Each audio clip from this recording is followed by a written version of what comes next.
Hello, vinyl community and music lovers everywhere. Anybody know what this is? I think everybody knows what this is, except maybe a few of the youngsters. Dishwasher Company made products to clean records. The video today I think you will enjoy because there's going to be a little history of the company, which it's hard to find very much out. It's kind of interesting what happened to the company. It's going to be a little bit about the products that they made. And I've mentioned it once before, but most people don't know they also made records. In particular, there's 7 records in the series that I count as part of the dishwasher set. I have them all. I'm going to show them and discuss them. This record, Secret Love, Kenny Moore. Played all of these records. This record is outstanding. This is one of those records you could say a blind buy, don't know anything about Kenny Moore or the music, put it on. Holy cow. This record is outstanding. So I'm going to talk about this record and all of the other records. So stay tuned and let's learn a little bit about Dishwasher. I didn't find out when Dishwasher was formed. Started as a small company in Columbia, Missouri. Their heyday was the 1970s, which we might think of as the heyday for vinyl records. Hard to talk about the company without talking a little bit about the products. I showed the cleaning fluid. I bought this way back in the day. I still have it. Here's the brush. Dishwasher. Back in the day, this is what we used to clean our records before we played them. Was there something else back then? I'm not aware of it. I bought these way back in the day. I even still have a brush, brand new in the box, that I bought back in the day. I also had that nice smoked plastic with the walnut bottom that had the zero stat gun, the brush, the fluid, the stylus cleaning brush, and the stylus fluid. Not too many years ago, I still had that, and it may be in the garage someplace, but when I got back into vinyl a couple years ago, I couldn't find it.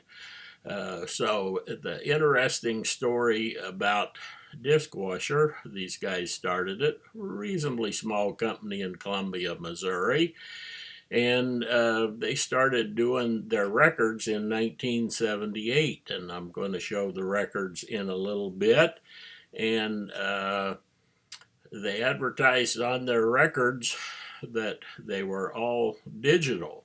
So of all the records I got, I finally got one that had original inserts. I'll show you this in more detail with the records. Advertising digital. That was maybe a little bit what led to their downfall. But that wasn't the only thing that led to their downfall. So in 1983, probably as CDs were getting going, and Dishwasher did make some other type cleaning products, but just as CDs were getting going, Beatrice Foods, this was in an area when all of these companies wanted to expand, they wanted to diversify, and Beatrice Foods bought Dishwasher. Well, I read about their little episode with Dishwasher on eBay Books, because there's a whole book somebody wrote about Beatrice Foods and what you might say the rise and fall, their downfall.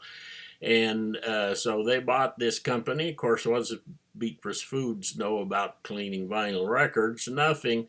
Well, they had a lot of dissension at Beatrice Foods. Ultimately, Beatrice Foods, I guess you could say, sometime later, they went bankrupt or was just taken over by somebody else. But didn't work out very good. So in 1987, the guys that some of the executives there, the guys that were involved or founded Dishwasher, initially bought the company back from Beatrice Foods and took it private.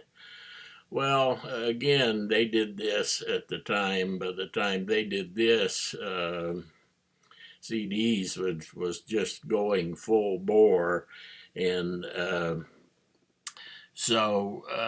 they had it for a while. 1987 and 1991, 4 years later, the original Dishwasher guys, they gave up the ghost and they sold the company to a conglomerate that just specialized in musical stuff, Recaton. I might not be pronouncing that right, but Recaton made all kinds of professional music stuff, so this kind of fit in with their situation, but it's kind of the story here. In 2000, Recaton filed bankruptcy. It's kind of the story that's been intertwined with Dishwasher. Well, Recaton, of course, came out of bankruptcy. They're still going. They're still making these products. My initial look, I wasn't finding anything on Dishwasher, and then just with a little more searching, I found out, well, you can buy stuff that looks just like this at Walmart today, a number of other places, and online, and hopefully that's the last bankruptcy that Dishwasher will be involved in, but kind of a story of American business and American music intertwined, and I thought it was interesting. And so now, what you're all waiting for, let's hear about the music. Dishwasher made 7 records starting from 1978 through 1980. If you go through 2 Discogs, you might see 1 or 2 more, but I consider just 7 as part of the collection. They started with DR for Dishwasher Records, E001 through 007. Then there's a few other records that have other numbers, so I don't consider them particularly part of this series. Now, my introduction to this was by accident from another VC member. That's often the way this thing happens, and that was record number 4. I'm going to show these records in order, so I'll tell a little bit about my intro when I get the record number 4. I've needed one more record, and I got it here a little while back from Discogs. I believe I got all of these from Discogs. And you might find them in a record store. I would be shocked if you ever got them in the dollar bin, but it's possible. And in the record I just got, which was number 6 of the 7, it came with all the original inserts. Now, the first record wouldn't have had this insert because there was only one record. But after a couple years, digital audio file recordings, there's the Dishwasher stuff on the back. This is a fold out.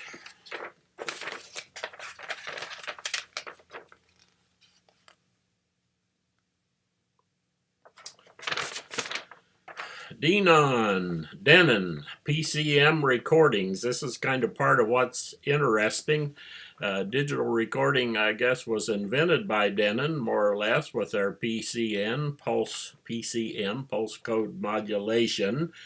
And Dishwasher promotes that a lot. And even though all of these records are directed disc, so I don't know what digital has necessarily to do with it.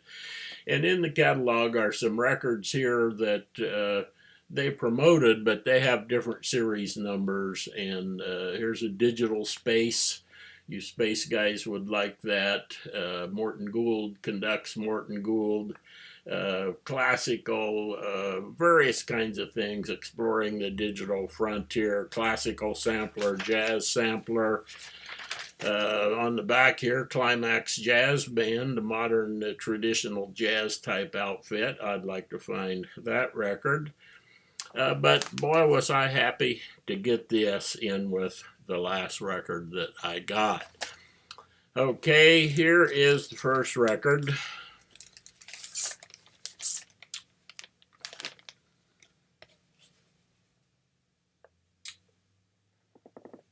(1978), Intensive Care.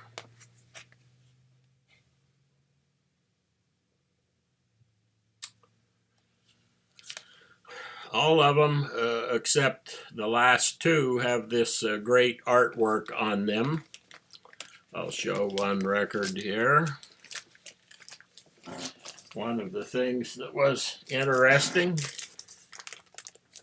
these were all pressed in Japan by JVC. They're all top quality pressings. The early ones came in this kind of a sleeve, kind of a double sleeve. Here's what the record labels look like.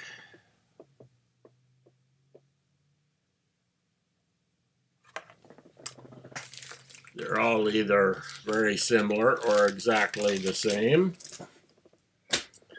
The first record, Intensive Care, is a jazz trio.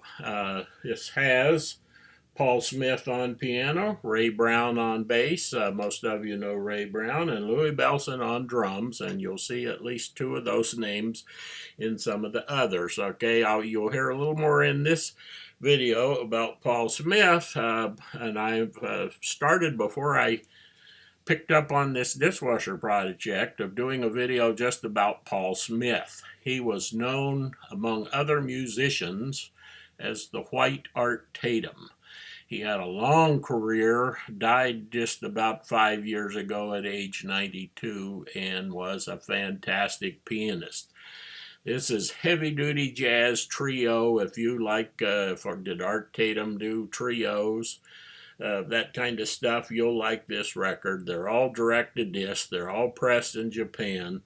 So the sound quality is all excellent. And this particular one, they're doing tunes that you would recognize, I would recognize. The Lady is a Tramp, Yesterday's, Everything Happens to Me, On a Clear Day, Surrey with the Fringe on Top, My Heart Stood Still, Chicago, and Lover.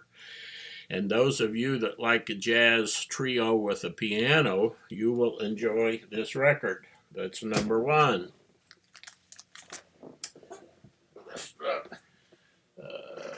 Some of these are gatefolds and some of them are not. And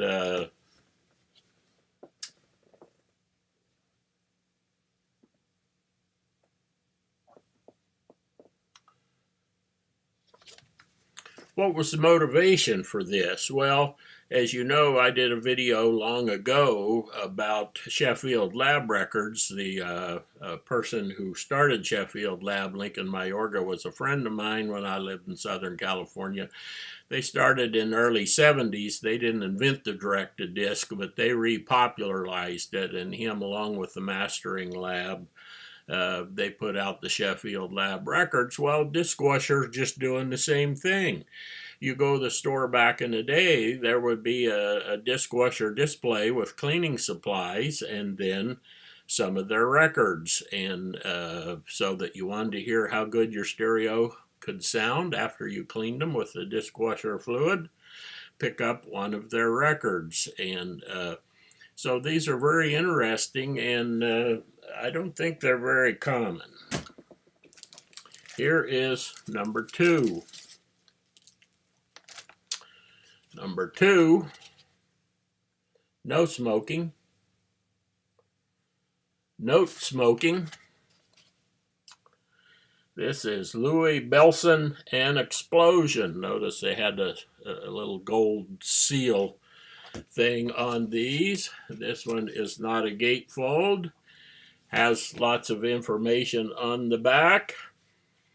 No smoking and note smoking. Look where my finger is. There's a note coming out of the saxophone with smoke coming out of it. So those of you that like the artwork of the album covers, I think you'll appreciate these. And read what my notes say here. This is number 2, 1978. The first one didn't say who cut the lacquers. This one's Stan Ricker, working for JVC, cut the lacquer, so that's a name we recognize.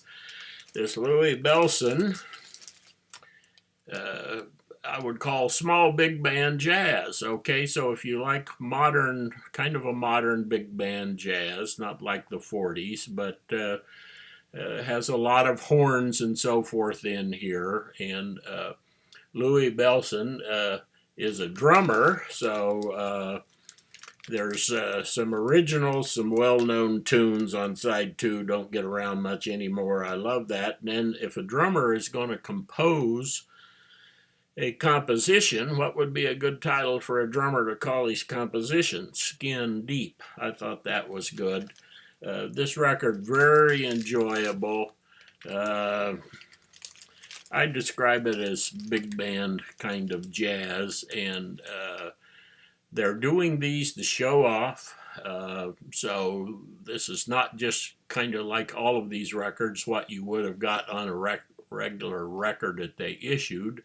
In all of these records, the musicians were having fun. And the top musicians, mostly Southern California kind of guys, are used, and you'll see some of the names over and over here, and how the one thing leads to another that I like to talk about. One of the people on this record is Chuck Finley, who was one of the top trumpet flugelhorn players in the country. He was one of the top in 1978. He's still one of the top today. So Lynn Stanley's Moonlight Sessions record that I showed not long ago, her mentor was Paul Smith, who played on the last record, and on her most current record is Chuck Finley playing trumpet and flugelhorn. And this is just part of what I think makes all of this so fun. It's the music and it's all of the story that goes along with it. So, note smoking, very enjoyable. This next one, taking these out, trying to get a little less glare. Roger Kellaway's Nostalgia Suite.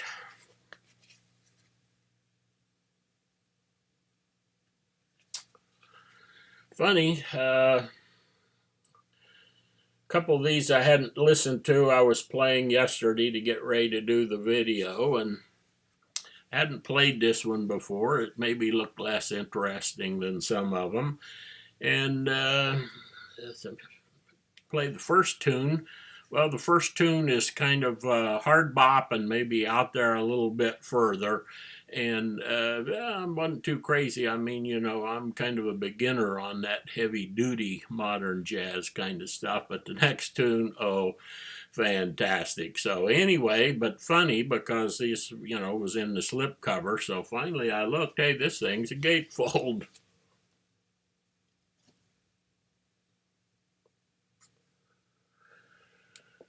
Tells all about these guys, all about the music, okay? And this group is the Cello Quintet. Doesn't mean there's 5 cellos. There's only 1 cello on this record.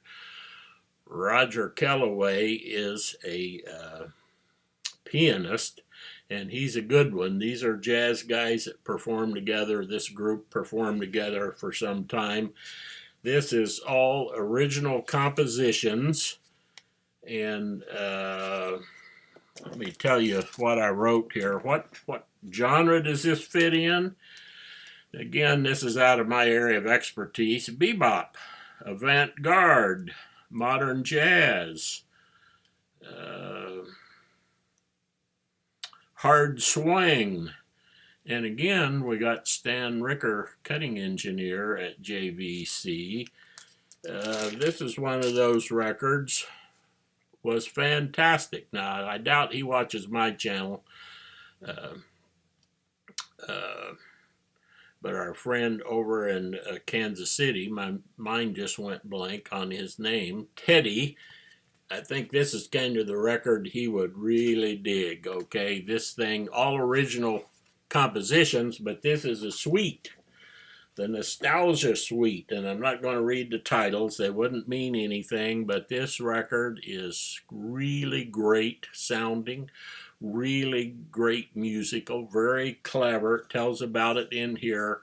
The suite, each tune is different, but it's one of the cases where they take a famous, well-known tune and then they write a new tune improvising on the chord changes. And in the olden days, the whole thought of that would have irritated me and I wouldn't listen at all. But man, if you need an introduction to get into that kind of thought and that kind of music, this record will do it. Maybe my second favorite record in the whole group. And it was the last one I played because it seemed the less interesting to me. Okay, here's my introduction to this. The Good Life. Great cover. Great cover, especially me. I'm a piano guy. There's the group. And this is Paul Smith again. Got three other guys with him. Quartet, guitar, drums, bass. I have this written down as kind of 50s style jazz, where the first Paul Smith trio, that's heavy duty jazz piano. You would hate to say easy listening. This is not easy listening, pleasant listening, but this is the kind of jazz maybe that you would have heard more in the 1950s. My friend Dean DeBone, check out his channel. He showed this record a year ago, probably. Said this was one of his mother's favorite record. Well, I'm probably older than his mother, but I saw this and I ordered a record. It was fantastic. It happened to be on Dishwasher. That was my introduction to Dishwasher, and also my introduction to Paul Smith, even though I had some CD stuff by him that I didn't even remember. So, few original tunes on here, and then I hadn't anyone till you, Madam Butterfly, Someday My Prince Will Come, What I Did for Love, The Good Life, Perdido, Here's That Rainy Day, The Fourth Way, and Send in the Clowns. Just a very enjoyable record, quartet, fairly light piano jazz. That's record number 4. Which I believe was 1979. I forgot to put the dates on a couple of these. Okay, here's number 5. Number 5 I wrote down as Hard Bop. This is Don Menza, Chuck Finley again, Bill Reichenbach, Frank Straszieri, Frank De La Rosa, and John Dentz. Again, great cover. Horn of Plenty. Put that on your table at Thanksgiving. Here's the boys.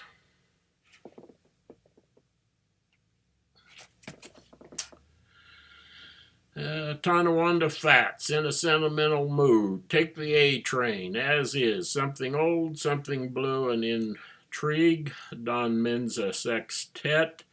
Again, somebody I wasn't familiar with. Is this one a gatefold? Yes, it is.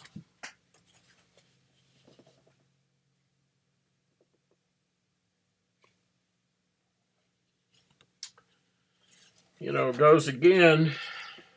Great record. You got all the information. This is a group. Sextet, what I would call hard bop. If you like hard bop, you'll like this. And that's one of the good things, these 7 records.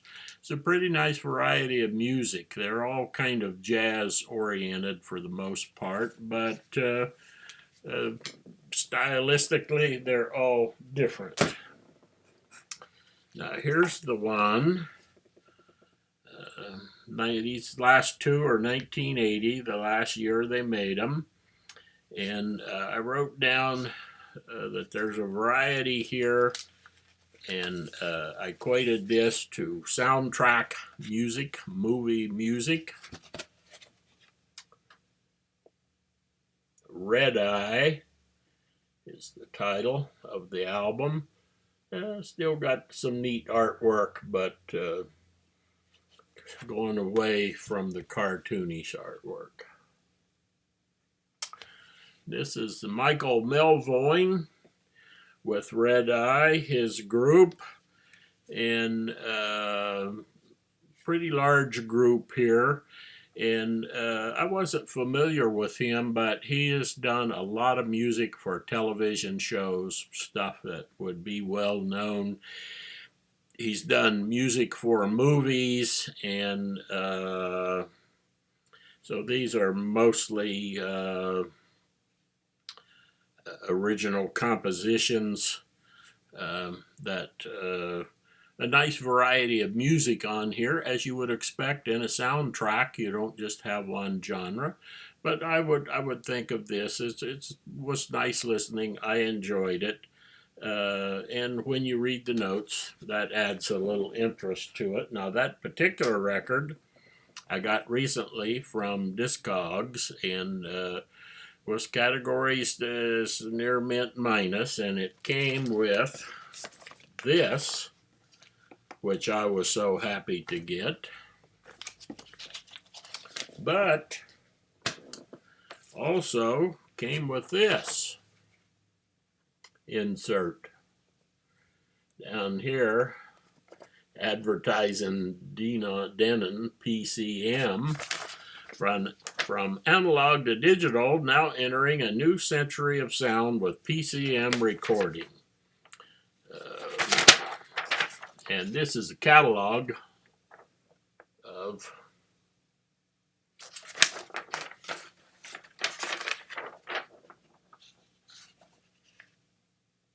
Baroque, chamber music, jazz, popular, traditional, orchestral works, instrumental works. This is all Denon, I guess, records, all recorded using the Denon PCM digital recording technology. And again, digital was virtually the death knell for Discwasher. Now, here's the record I showed at the start. Kenny Moore, Secret Love. This is number 7. Number 7, so DR007. Get my sheet down there.